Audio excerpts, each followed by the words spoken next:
The street is loud. Cars passing. Phones buzzing. Then everything stops. A black man sits quietly in a wheelchair near the curb, his hands resting on his knees. He isn't begging. He isn't shouting. He's just waiting. Two cops rush toward him. Move. Now. He looks up, confused but calm.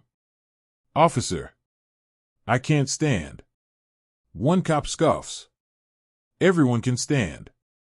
Before anyone understands what's happening, the officer grabs the wheelchair and shoves it hard. The chair tips. The man crashes onto the asphalt. A woman screams. Someone drops their phone. Another voice yells, "Hey! What are you doing?" The black man lies on the ground, struggling to breathe, his palms scraping against the road. "I can't get up," he says quietly. "Please." A cop steps closer, hand on his belt. "Stop resisting." Blood runs from the man's hand. His face tightens, not in anger, but in pain he knows too well. He looks up at them and says one sentence. Just one. "I already gave my legs to this country." The bodycam light blinks red. No one notices the worn dog tag slipping out from under his jacket. Not yet. Before we continue, drop your city or country in the comments. I want to see how far this story travels. And if you believe respect should never be optional, hit like and subscribe. This channel stands for justice over power. His name is Marcus. A quiet man, with a calm demeanor that hides a storm of memories. Years ago, he served in one of the most dangerous units overseas. Explosions, gunfire, screaming soldiers, he lived it all. One wrong step could have ended him, or his entire team. That battlefield left its mark. Marcus lost the use of his legs in a mission that saved dozens of lives. Since then, he wheels through life quietly, avoiding attention, keeping his past tucked away under worn dog tags and faded scars. He's not bitter. He doesn't seek pity. He simply exists with the weight of what he's done and what he's survived. On this busy city street, he waits for his appointment, unaware that a trivial mistake, a slightly delayed crosswalk, will soon ignite chaos. His calm presence, his quiet patience, his dignity, all about to be tested by people who don't know him and who assume power is on their side. The world sees a man in a wheelchair. Few know the hero he once was. Fewer still will see what he's about to do to protect his honor. Marcus wheels forward as the crosswalk timer ticks down. A simple, mundane day, but two uniformed cops see a target instead. Their eyes narrow. One whispers something to the other, smirking. Suspicious behavior, one says, loud enough for nearby pedestrians to hear. Marcus keeps his hands on the wheelchair wheels, calm, breathing steady. "Officer, I'm complying," he says. The first cop steps closer, boots scraping the asphalt. "Move faster," he commands. His tone is sharp, aggressive. He doesn't care that Marcus physically cannot obey. Crowds gather. Phones start recording. Some passers-by glance worriedly, some indifferent, others whispering, "Why are they harassing him?" The second officer circles, shaking his head. "Just another lazy bum," he mutters, the sneer cutting deeper than words. Marcus doesn't respond. He knows confrontation won't help. He's been trained to survive worse. But even he can feel the growing tension, the unfairness of it all, like a storm cloud ready to burst. The first cop suddenly yanks the wheelchair's armrest, jolting Marcus. He grips the wheels tightly to stay balanced. "Don't touch me," he warns, his voice calm but firm. The cop laughs, mocking, "Everyone can stand. Don't tell me you're a special case." Marcus looks up, silent, breathing evenly, trying to diffuse the aggression. But the officer isn't listening. His partner watches, smirking, clearly enjoying the display of power. Pedestrians murmur, phones raised, some ready to call for backup. Marcus's dog tags peek out briefly from under his jacket, catching a glint of sunlight. No one notices. Not yet. The tension tightens. Every eye on the scene is waiting for the next move. Marcus wheels a little forward, cautious, aware of the officer's growing impatience. He's calm, but inside, his mind flickers with memories of being trapped in a desert ambush, protecting men he swore to keep alive. The crowd feels it too. Something is about to happen. The calm man in the wheelchair isn't what he seems. The cops are about to learn the hard way. The first cop steps closer, his face twisted with impatience. "I said stand up," he growls. Marcus doesn't. He grips the wheelchair tightly, his muscles straining, but his calm doesn't break. I physically cannot," he says, voice steady, controlled. The second cop laughs, a low, cruel sound. "Everyone can stand," he sneers, leaning in to push Marcus harder. The wheelchair tilts slightly. Pedestrians gasp. Phones are raised, recording every second. "Move, now," the first officer shouts, his tone sharp enough to echo down the street. Marcus inhales slowly. He knows this is more than a street encounter. It's a test of patience, a display of power from those who underestimate him. But he cannot stand. Not today, not ever again. Then the shove comes. Hard. The wheelchair tips violently. Marcus crashes onto the asphalt with a loud thud. The crowd erupts in shock. A woman screams. A man mutters, "What the hell are you doing?" Marcus's palms scrape against the rough road.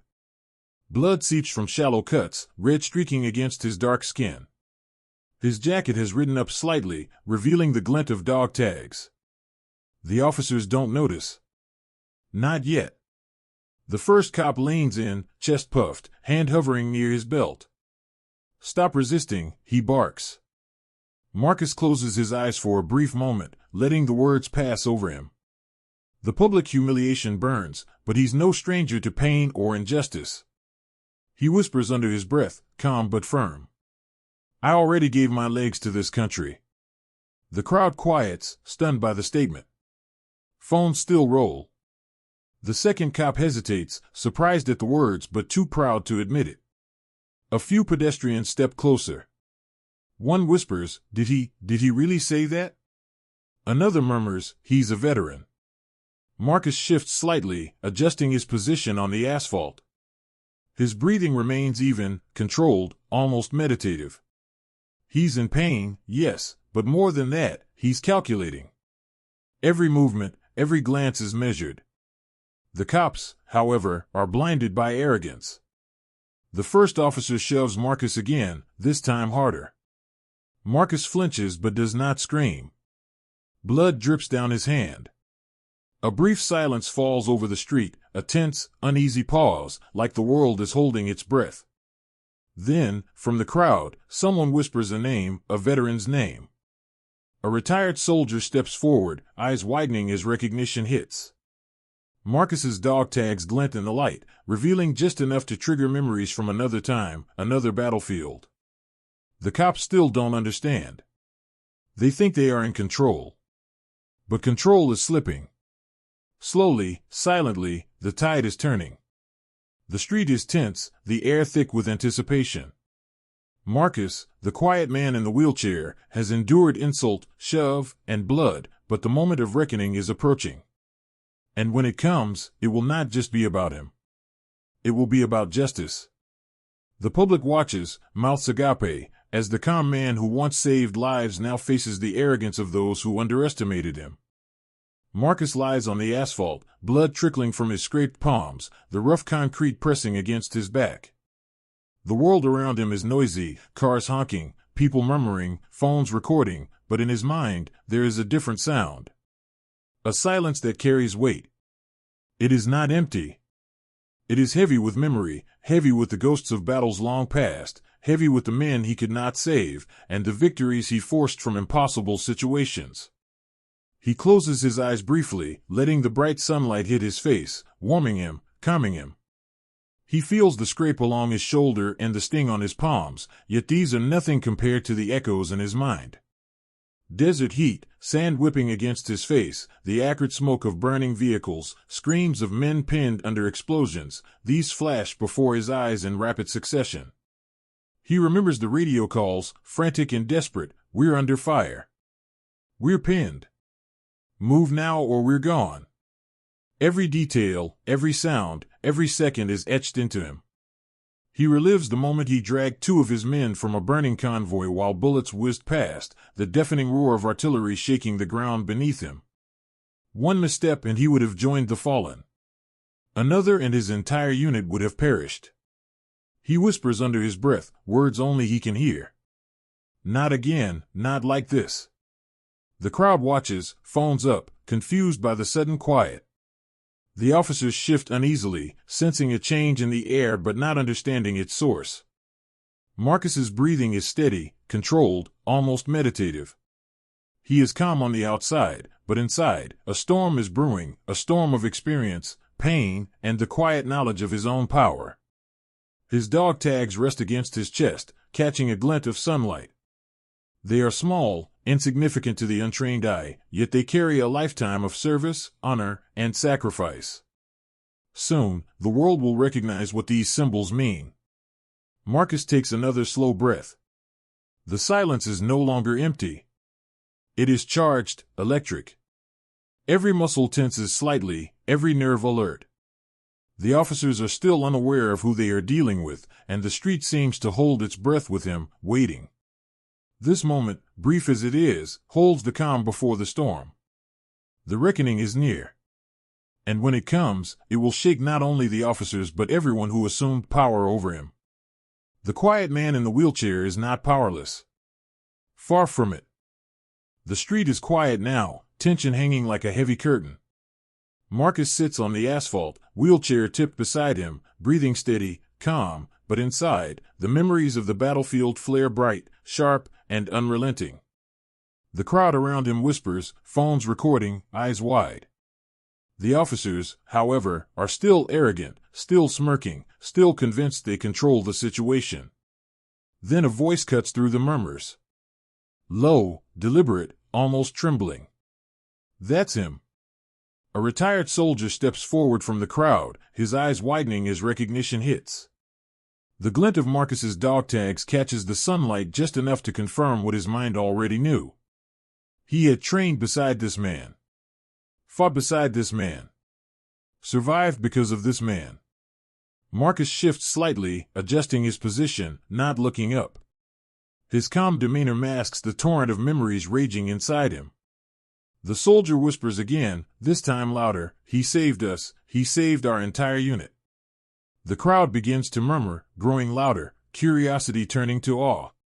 Phones focus in on Marcus, the camera catching the faint scars on his arms, the stoic calm in his eyes, and the dog tags that have witnessed history. The officers glance at each other, confusion replacing confidence. They sense, instinctively, that something monumental is being revealed, but they cannot grasp it yet. Flashbacks surge through Marcus's mind in vivid, crushing clarity. The desert sun blazes down, sand whipping against his face. Explosions tear through the convoy. His unit is pinned. Shouts of men, orders, pain, and fear mix into a chaotic symphony. One soldier screams, trapped under debris, "Marcus! Help us!" He sprints, dragging the injured one after the other, shielding them with his body as bullets tear past. Every second is a gamble, every step a defiance of death. He recalls the moment a mortar exploded nearby, sending him tumbling, his legs crushed beneath debris, his body screaming in agony, but his mind focused entirely on saving the men around him. He remembers pulling his commander from the wreckage, carrying the heaviest man through smoke and flame, until every life in his unit was accounted for. He remembers lying there, injured, unable to stand, but alive, victorious, scarred, and unbroken. The street's current moment mirrors the battlefield, the officers unknowingly repeating mistakes of arrogance and underestimation. They see a man in a wheelchair and assume weakness. They see calm and think submission. They do not yet understand the depth of experience, the unspoken authority carried in every scar, in every dog tag, in every measured breath. One cop takes a step back, eyes wide, voice shaky. "Wait, is this?" The other swallows, mouth dry, realizing the grave error they have made. Their smirks fade, replaced by fear and disbelief. The retired soldier whispers to a nearby bystander, "He's the reason we survived. Every single one of us." Marcus finally lifts his gaze. His eyes, calm and piercing, sweep over the street. The crowd freezes, silent. The officers shift nervously, now painfully aware of the weight of the man they have just shoved to the ground. Every movement, every glance, every silent second carries the authority of a life that has stared down death countless times and survived. The soldier steps closer, placing a hand on Marcus's shoulder. "You saved them all, even these men here," he says quietly, gesturing toward the cops. "Including some of their unit." A wave of realization crashes over the officers. Their arrogance, their public humiliation, their abuse of power, every one of their assumptions shattered in an instant. The crowd, still recording, begins to murmur, whispers of awe and respect filling the air. Phones zoom in on the dog tags, the cuts on his palms, the calm but unyielding expression on his face. The quiet man in the wheelchair is no longer just a civilian. He is a decorated veteran, a savior, a force that cannot be underestimated. The city street that moments ago was filled with mockery and violence now holds a profound silence, charged with reverence and the realization of justice in its most raw, undeniable form. Marcus slowly shifts back into his wheelchair, unhurried, unafraid. His breathing remains steady, his eyes calm. He does not gloat. He does not shout. He simply exists in the moment, carrying the weight of survival, service, and sacrifice that commands respect. The officers stand frozen, humbled, caught between disbelief and the undeniable truth before them. The crowd senses the shift in power, the reversal that has quietly taken place. The hero they overlooked, mocked, and physically pushed is the man who saved lives they will never understand. This is the reveal. The revelation of who Marcus truly is, a black veteran, injured but unbroken, calm but formidable, and above all, a man whose service changed the lives of everyone around him, even the ones who thought they held power over him. The street is still. The lesson is clear. Underestimate the quiet man, and the consequences may be far greater than anyone imagines. The realization hits the officers like a lightning strike. Their arrogance, their assumptions, their abuse of authority, every act now exposed in stark clarity. The first cop's hand trembles as he instinctively reaches for his belt, but the confidence that had fueled his cruelty moments ago has evaporated. The second cop stands frozen, eyes wide, mouth slightly open, as if words themselves have abandoned him. They had thought power was theirs to wield, that a man in a wheelchair could be intimidated, that public humiliation could enforce obedience, but they were wrong. The retired soldier steps forward, voice steady and commanding. "You've just confronted a man who saved our unit. Every one of us." His eyes flick to the cops, piercing through their bravado. "Every life that stands here owes him respect. Every second of arrogance you've displayed is now a record of your failure." Phones continue to record, capturing every second of the reversal. Passers-by murmur, shocked by the revelation, astonished at the bravery, sacrifice, and quiet authority Marcus embodies. A few of the crowd even step closer, whispering to one another, trying to comprehend the man who had been pushed to the ground only moments ago.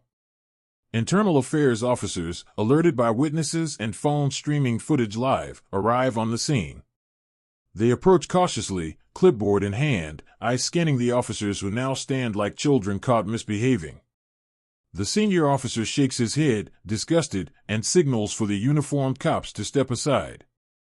Marcus, meanwhile, adjusts his wheelchair slowly, deliberately, each motion calm and controlled. He does not celebrate. He does not raise his voice. His eyes remain steady, surveying the scene with the quiet authority of someone who has lived through true chaos and survived. His dog tags glint in the sunlight, a small but undeniable symbol of his service, courage, and unshakable honor. The first cop swallows hard. I didn't know," he stammers, his voice breaking under the weight of recognition. The second follows, stammering similar excuses, but there is no mitigation for their arrogance, no forgiveness for their lack of respect, and no hiding from the truth that now dominates the street. The crowd grows silent, all mixing with anger, watching as justice unfolds not in dramatic gestures but in the quiet dignity of Marcus and the undeniable failure of those who assumed power over him. Even bystanders recording on their phones lower their devices slightly, recognizing the gravity of the moment. Military command has been contacted. A discreet convoy arrives, signaling authority far beyond the local police. Officers are quietly escorted aside. The retired soldier gestures toward Marcus, and a respectful nod is shared between them, a silent acknowledgement of survival, courage, and unbroken valor. The street itself seems to breathe differently, tension replaced by reverent calm. The crowd understands, the man they underestimated is not just a veteran, he is a force of honor, courage, and justice. The officers, once aggressive and smug, now face the reality of their misjudgment and the power reversal that has stripped them of authority in an instant. As Marcus settles into his wheelchair fully upright, steady and composed, the finality of the moment settles over the scene. No shouts, no dramatics, just the quiet, undeniable victory of truth over arrogance, courage over ignorance, respect over abuse. The public witnesses the moment in real time, recording, whispering, and sharing. Marcus's presence alone speaks volumes, teaching a lesson that no words could fully capture. Underestimate a veteran, and the consequences are far greater than anyone can imagine. The officers lower their heads. The crowd's whispers grow louder, spreading the story organically. Justice has been served, not with vengeance, but with the unshakable presence of a man who has faced far worse and remains unbroken, calm, and in control. Marcus slowly adjusts his wheelchair, hands steady on the rims. The street, once tense with chaos and anger, now hums with a quiet reverence. Bystanders lower their phones, some still recording, their whispers a mixture of awe and respect. The arrogance of the officers has evaporated, replaced with disbelief and a dawning comprehension of the man before them. A retired soldier steps closer, offering a small nod. Marcus meets it with a subtle, calm smile. It is acknowledgement, not pride. He does not boast. He does not need to. The weight of his service, the scars on his body, the dog tags glinting faintly in the light, these tell the story more powerfully than words ever could. The two officers are escorted quietly by internal affairs, their heads bowed. Their authority, once presumed absolute, has crumbled under the undeniable truth. Marcus watches, unflinching. Every glance he gives is measured, composed, a testament to the discipline and courage honed over years of service. Pedestrians and witnesses step back, creating space for him. A few offer murmured apologies, unsure if words can repair the damage done, but they nod, their gestures sincere. Marcus wheels forward, slowly, deliberately, surveying the street with calm authority. His presence commands respect, not fear. A soft breeze moves through the scene. The sunlight glints off his dog tags, a subtle but powerful symbol of sacrifice, bravery, and resilience. The quiet man who was pushed to the ground moments ago now holds the room in his presence alone. He whispers, almost to himself, but loud enough for nearby witnesses to hear. I didn't fight for praise. I fought so no one would be treated like this. The crowd grows silent, absorbing the weight of the statement. Cameras capture every second, the streets of the city now a living testament to justice, courage, and accountability. Marcus remains still, his gaze unwavering. The message is clear: dignity cannot be destroyed, respect cannot be demanded, it must be earned, and he has earned it every single day of his life. In that quiet moment, the street holds its breath. The lesson has been delivered. The veteran's power, tempered with restraint, has spoken louder than any shout, any shove, or any act of arrogance. The man in the wheelchair is no longer overlooked. He is seen, respected, honored. Marcus rolls slowly down the quiet street, the tension finally lifting. The bystanders watch in respectful silence, phones lowered, hearts stirred. His dog tags glint faintly in the sunlight, a reminder of sacrifices made, of battles fought, of lives saved. He speaks softly, words carrying the weight of experience and truth. I didn't fight for praise. I fought so no one would ever be treated like this. The officers, humbled, retreat into accountability. The crowd absorbs the lesson, arrogance meets consequences, courage commands respect, and dignity cannot be broken. The veteran's presence lingers long after he wheels away. The story spreads, quiet, powerful, undeniable. Justice has been served, not with violence, but with the authority earned by honor, service, and unshakable courage.